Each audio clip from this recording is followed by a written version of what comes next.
नमस्कार बंधुरा आमी शान्तनु और आपनारा देखछेन शान्स किचेन। आज के रेसिपि मैंगो आइसक्रीम, आम आइसक्रीम।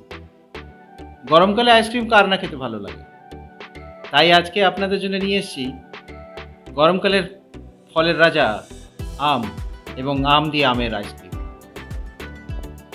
आजकेर रेसिपिटा अवश्य आपनारा सबाई अनेक चैनेलेई देखेछेन, तबे आमार चैनेले आज के एक विशेष उपकरण दिए आमेर आइसक्रीमटा तैरी करा देखाबो। तबे भिडियोटा किन्तु स्किप करबेन ना और शेष पर्यन्त देखबेन, अनेक टिप्स एंड ट्रिक्सও देব। तो शुरू करा जाक।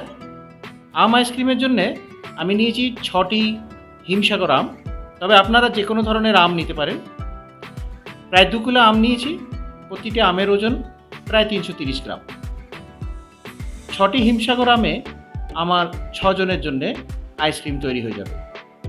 আপনারা হিমসাগর আম নিতে পারেন, এছাড়া অন্য কোনো ভ্যারাইটির আমও নিতে পারেন।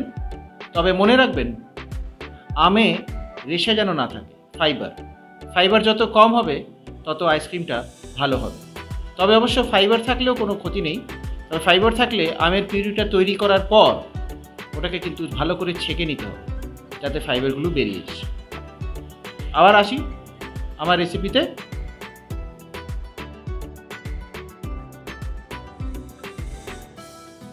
আমটাকে ভালো করে কেটে নিতে হবে, তার টুকরো টুকরো করে নিতে হবে এবং চামচের সাহায্যেও আপনি স্কুপ করে ওটাকে মিক্সার গ্রাইন্ডারে দিয়ে দিতে পারেন। আমের টুকরো কিছু ছোট টুকরো, কিছু মাঝারি টুকরো কেটে পাশে রেখে দেবেন, যেগুলো আমরা পরবর্তীকালে ব্যবহার করব। মিক্সার গ্রাইন্ডারে ভালো করে পেস্ট করে নেবেন, একটা স্মুথ ফাইন পেস্ট তৈরি করে। যে বিশেষ উপকরণটির কথা বলেছিলাম সেটা হচ্ছে কেশর। ম্যাঙ্গো আইসক্রিমে কেশর মিশালে ম্যাঙ্গো আইসক্রিমের রঙটা ভালো আছে এবং তার মধ্যে খুব সুন্দর একটা ফ্লেভার আসে।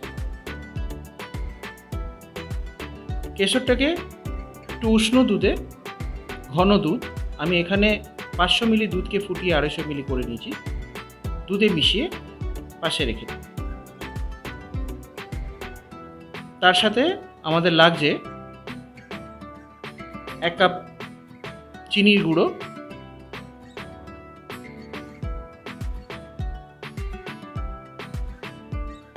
1/2 কাপ কনডেন্স মিল্ক আর 1 কাপ ফ্রেশ ক্রিম। ফ্রেশ ক্রিমটা একটা পাত্রে নিয়ে হ্যান্ড ব্লেন্ডারের সাহায্যে ব্লেন্ড করবেন, মিক্সি অথবা গ্রাইন্ডারের ব্যবহার করবেন না।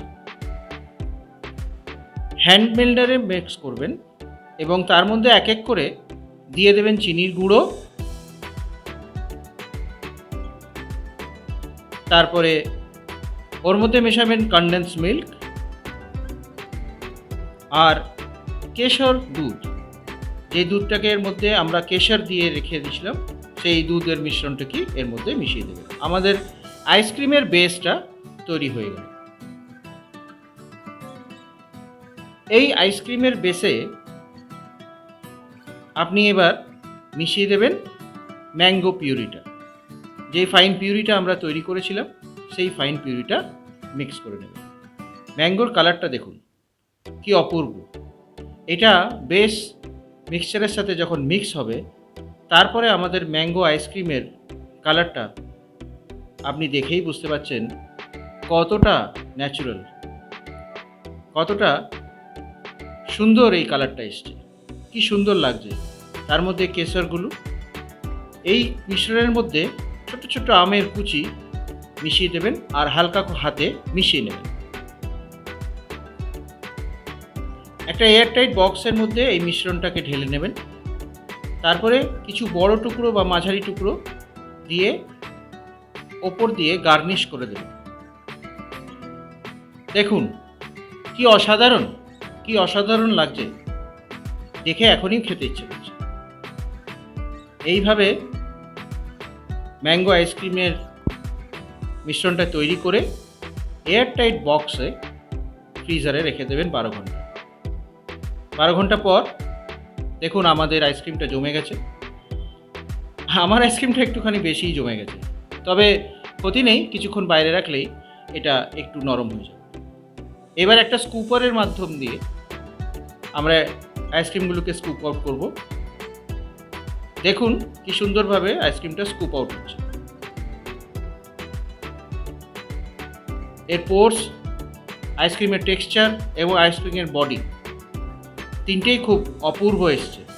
আর আইসক্রিমের কালার তো আর না বলেই নয়, কি অসাধারণ, একদম ন্যাচারাল ম্যাঙ্গো কালার। আর দেখুন কিভাবে স্কুপ করা বলটি গড়িয়ে চলে আসলো। এটাই বোঝা যায় যে আইসক্রিমটা কত পারফেক্টলি ফ্রিজ হয়েছে। এইভাবেই পোর্স যখন আপনারা দেখতে পারবেন, এইভাবে ছিদ্র, ছোট্ট ছোট্ট ছিদ্র যখন আপনি দেখতে পারবেন, তখনই বুঝবেন আপনার আইসক্রিমটা পারফেক্ট হয়েছে।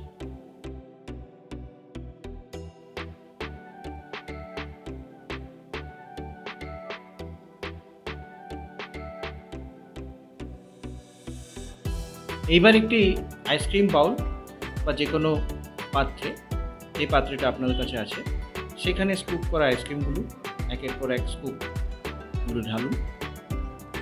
দেখুন আমিও স্কুপ করে দিয়ে দিচ্ছি।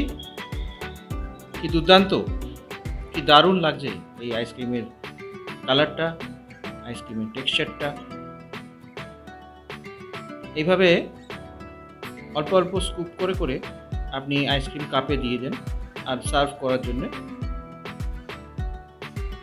রেডি করুন। দেখতে পাচ্ছেন কি সুন্দরভাবে আইসক্রিমটা নিজের শেপটা রেখেছে এবং তার কালার এবং তার টেক্সচার, তার বডি কত সুন্দর।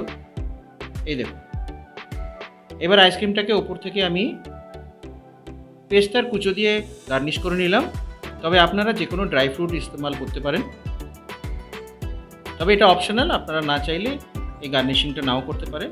তবে ম্যাঙ্গো আইসক্রিমে পেস্তাটা খুব ভালো যায়, তাই আমি পেস্তাটার ব্যবহার করেছি, আপনারাও ট্রাই করতে পারেন। তো এইভাবে তৈরি হয়ে গেল আমাদের ডিলিশিয়াস, টেস্টি এবং 100% ন্যাচারাল ম্যাঙ্গো আইসক্রিম। আশা করি আপনাদের এই ভিডিওটা খুব ভালো লেগেছে। ভিডিওটা ভালো লাগলে একটা লাইক করবেন, অবশ্যই সাবস্ক্রাইব করার এবং শেয়ার করার রিকোয়েস্টটা রইল। যাওয়ার আগে একবার দেখে নিই যে আইসক্রিমটা কতটা সফট হয়েছে। আসুন চামচ দিয়ে কেটে নিই। এই দেখুন, আমি চামচ দিয়ে কেটে আপনাদের দেখাচ্ছি। এই দেখুন কতটা সফট ক্রিমি আইসক্রিমে ম্যাঙ্গো আইসক্রিম, আর তার মধ্যে জাফরানি ম্যাঙ্গো আইসক্রিম আপনাদের জন্য রেডি। অবশ্যই এই রেসিপিটা ট্রাই করবেন।